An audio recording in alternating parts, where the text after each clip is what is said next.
Hello student, last मैंने एक short डाला था जिसमें हार्मोनिक फंक्शन के बारे में मैंने बताया था आपको।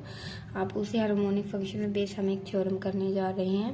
फर्स्ट ऑफ ऑल हम उसके स्टेटमेंट पढ़ते हैं। थ्योरम है इफ एफ ऑफ जेड, हमें पता है F of Z U plus iota Y के वी के इक्वल होता है, इज एनालिटिक। अब अगर हमारा एफ ऑफ जेड एनालिटिक होता है इन अ डोमेन डी, जो सबसेट होता है कॉम्प्लेक्स नंबर का, ये क्या डोमेन है, सबसेट है कॉम्प्लेक्स नंबर का, then both U and V are harmonic. मतलब वो कह रहा है अगर हमारा एफ ऑफ जेड एनालिटिक है और एफ ऑफ जेड लिखते कैसे यू प्लस आयोटा वी के, देन क्या होगा, यू और वी क्या होगा हमारा हार्मोनिक होगा। और हार्मोनिक फंक्शंस कौन से होते हैं, जो सीआर इक्वेशन को सेटिस्फाई करते हैं, मतलब जिसका double derivative with respect to X plus double derivative with respect to Y zero हो, वो हमारे लाप्लास इक्वेशन होती है। अगर इस इक्वेशन को सेटिस्फाई करता है तो उस फंक्शन को क्या बोलते हैं, हार्मोनिक फंक्शन बोलते हैं।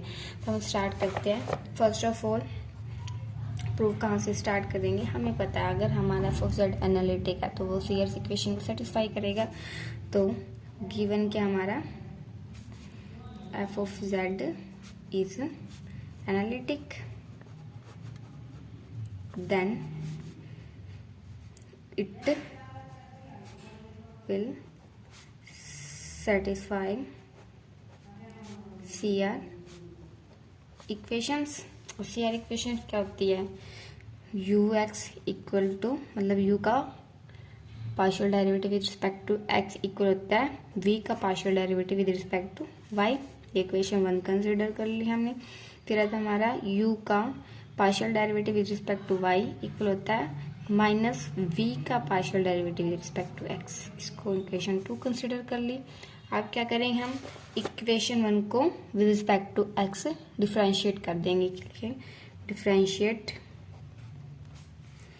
Equation 1 with respect to x। Equation हमारी ये 1, इसको x के विद रिस्पेक्ट टू, पहले से हमारा एक पार्शियल डेरिवेटिव है तो एक और ऐड हो जाएगा x के रिस्पेक्ट में, इक्वल क्या आ जाएगा y है, आपके y तो पहले ही है, आप x के रिस्पेक्ट में करना है तो इसके साथ x लग जाएगा। इससे इक्वेशन हम 3rd कंसिडर कर लेंगे। अब क्या करना, हमें जो हमारी इक्वेशन 2nd है उसका पार्शियल डेरिवेटिव करना विद रिस्पेक्ट टू y। तो differentiate equation 2 with respect to y। तो u y का पार्शियल डेरिवेटिव डिफरेंशिएट करेंगे विद रिस्पेक्ट टू y तो क्या आएगा u y y। अब जो हमारा minus as it is v x का partial derivative with respect to y करेंगे तो v x y हो जाएगा। इसको इक्वेशन 4 कंसिडर कर लो। अब 3rd और 4th इक्वेशन को ऐड करो तो क्या हो जाएगा u x left hand side plus u y।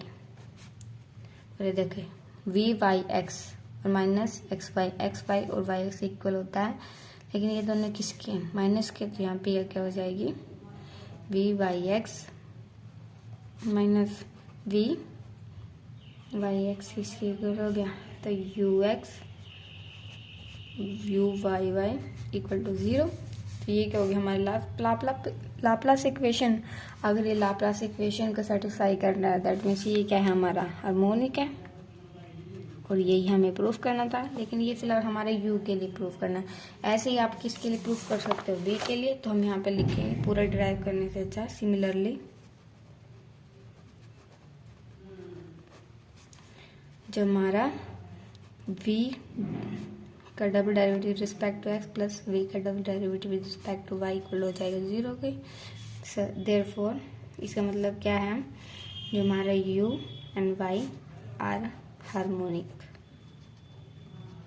That's proof. Okay, तो हमने बेसिकली किया है क्या, इसमें हमें एफ ऑफ जेड एनालिटिक दिया गया था, है ना, एनालिटिक दिया गया तो हमने क्या सीआर इक्वेशंस लगा दे, क्योंकि एनालिटिक है तो सीआर इक्वेशन को सेटिस्फाई करेगा।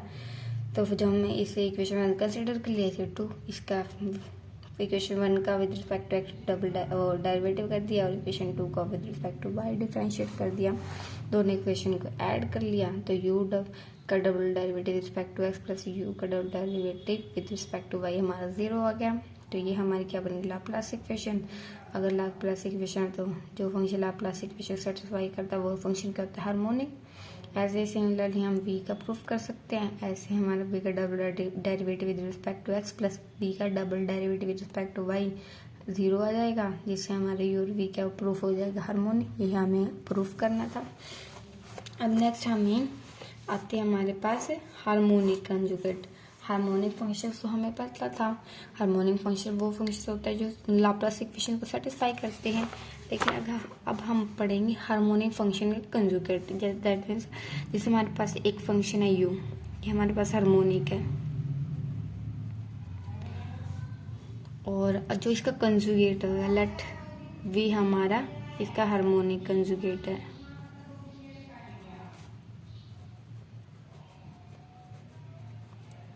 इसे u को मतलब जो u हमारा हार्मोनिक होगा, अब v को हम u का हार्मोनिक तब कहेंगे अगर u और v साथ में मिलकर हमारे CR इक्वेशन को सेटिस्फाई करें।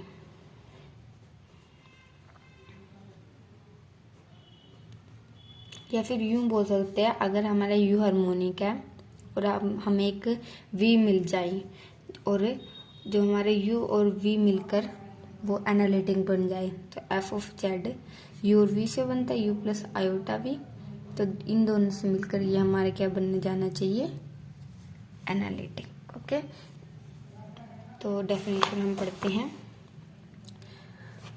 लेट u x y, हमें पता है u, इसमें ब्रैकेट में इसलिए लिखा है एक्स वाई क्योंकि u x और y पे डिपेंड करता है। b हार्मोनिक मतलब हमारा u जो है वो हार्मोनिक है in a domain d subset of c। A function v मतलब एक फंक्शन आएगा v, उसे इस said to be harmonic conjugate of u, उसे u का हार्मोनिक कंजुगेट कब कहेंगे, if f of z equal हो जाएगी u plus x plus iota y is analytic. मतलब हमारे v को u का हार्मोनिक तब कहेंगे अगर u और v मिलकर हमारे फंक्शन को क्या बना दे, एनालिटिक। एनालिटिक मतलब CR इक्वेशन सेटिस्फाई करता है। तो इन अदर वर्ड्स हमें ये डेफिनेशन भी लिख सकते हैं। In other words harmonic conjugate of u is a function v, मतलब जो u का हार्मोनिक कंजुगेट है वो v है, सच दैट द पेयर जो u और v का पेयर बनेगा वो सेटिस्फाई करेगा CR इक्वेशंस को। That means CR equation u का partial derivative with respect to x equal होगा v का partial derivative with respect to y, और u का partial derivative with respect to y equal होगा माइनस ऑफ v का partial derivative with respect to x। तो thank you student for watching my video. और आप MSc का syllabus यहाँ पर कर सकते हो, मैं आपको पूरा कंटेंट प्रोवाइड करवाऊँगी, तो बने रहिए। If you like my video please share, like, share and subscribe my channel. Thank you.